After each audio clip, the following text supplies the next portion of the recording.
plus Judith, Part 5, a blaze of faith in the Spirit's veiled might.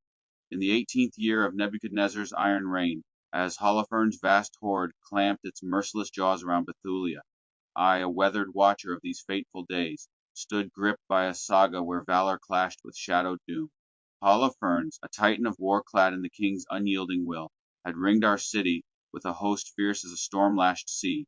Yet in this crucible of despair, Judith, widow of Manasseh, rose like a flame-wrought goddess, her beauty a spell to rend empires.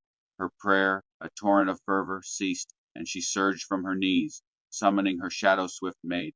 Down from her rooftop shrine, a bastion for Sabbaths and feasts, she strode into chambers where joy once roared. There she tore free her sackcloth and widow's rags, bathed her lithe form in waters clear as starlight, and anointed herself with oils that gleamed like molten amber. Her raven locks she wove into serpentine braids, crowned with a tiara blazing like a comet's heart. She donned silks of joy, their sheen whispering of days with her lost love, draping her curves in hues that danced with fire. Sandals clasped her feet, delicate as moonbeams, and she wreathed herself in chains, bracelets, rings, and earrings, jewels that burned with the fury of 1,000 suns. Though a widow, her visage glowed with a sorceress's allure, her eyes twin abysses of midnight, her presence a charm to bind the souls of men. With a leather flask of wine, a vial of oil, and a sack swollen with parched corn, figs, and fine bread, she armed her maid and strode forth, a blade of purpose honed to a razor's edge. At Bethulia's gate she faced Ozias, Chabris, and Charmas, grizzled elders of our beleaguered hold. Her radiant countenance, a dawn breaking through storm, struck them to silence, their eyes wide with awe. May the God of our sires weave your path with triumph, they rumbled, and exalt Israel and Jerusalem through your deeds. She bowed, a gesture fierce with reverence, and commanded, fling wide the gate, for I go to carve our destiny. They barked orders, and the young warriors tore the portal open.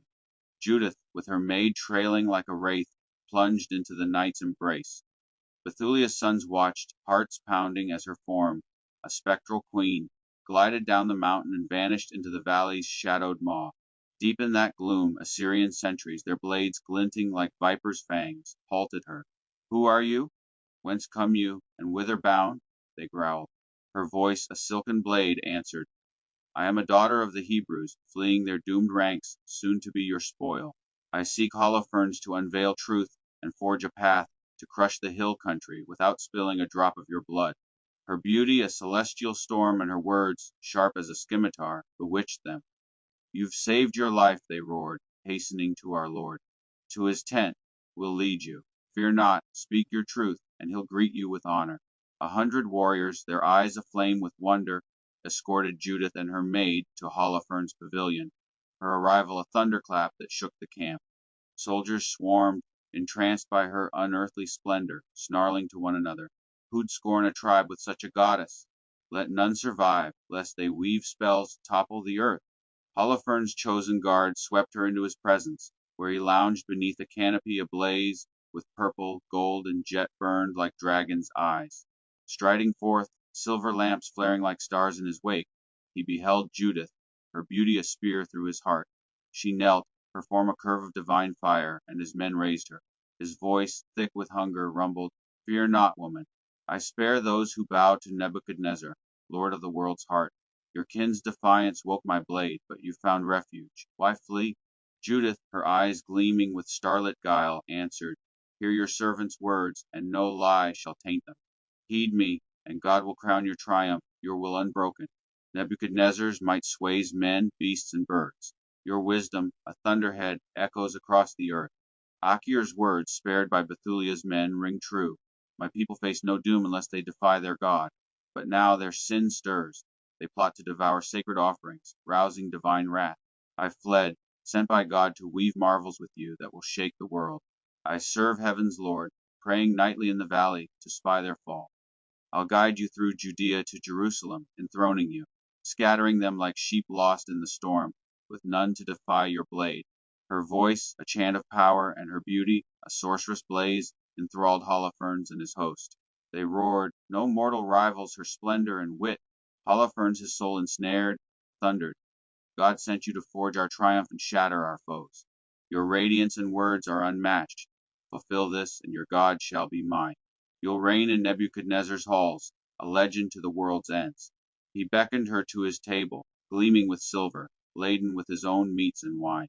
Judith, unyielding, declared, "I'll not partake lest I stumble, but I bear my own provisions." He pressed, "What if they fail?" She answered, "By your soul, my lord, they'll not run dry till the Lord works through me." For 3 days she dwelt in the camp, slipping nightly to the valley's fountain, bathing in its sacred waters and praying her pleas a blade to carve Israel's salvation. Returning cleansed, she savored her provisions at twilight, her will a fortress of fire. On the 4th day Holofernes summoned his chosen few to a feast, barring his officers. He called Bagoas, his shadow silent eunuch, growling, "Persuade this Hebrew enchantress to join us, lest she scorn our spurning."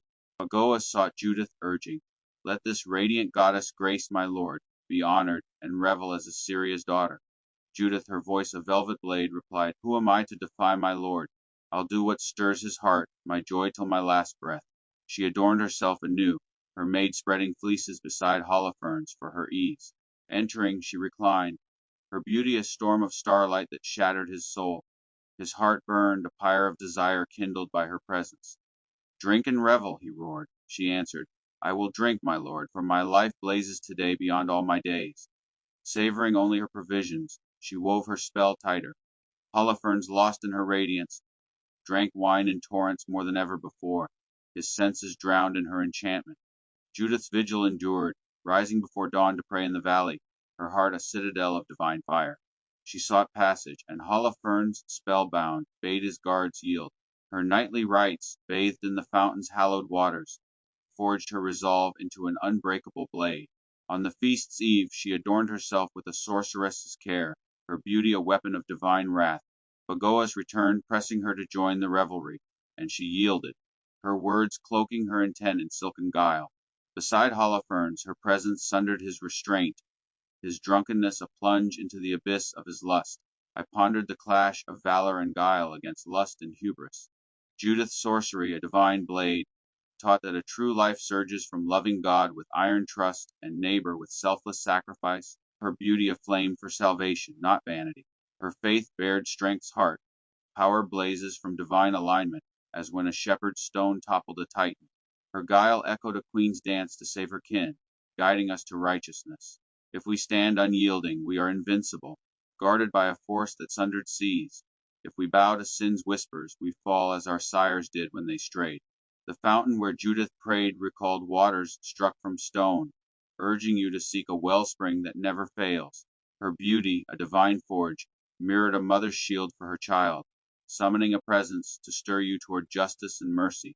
As I watched her weave her spell in the enemy's lair, I felt her resolve's thunderous weight and its vow. This saga, furnace of faith, calls a radiant valor to surge through your heart, trusting that from this peril a glorious triumph will blaze, a widow's enchantment to redeem us.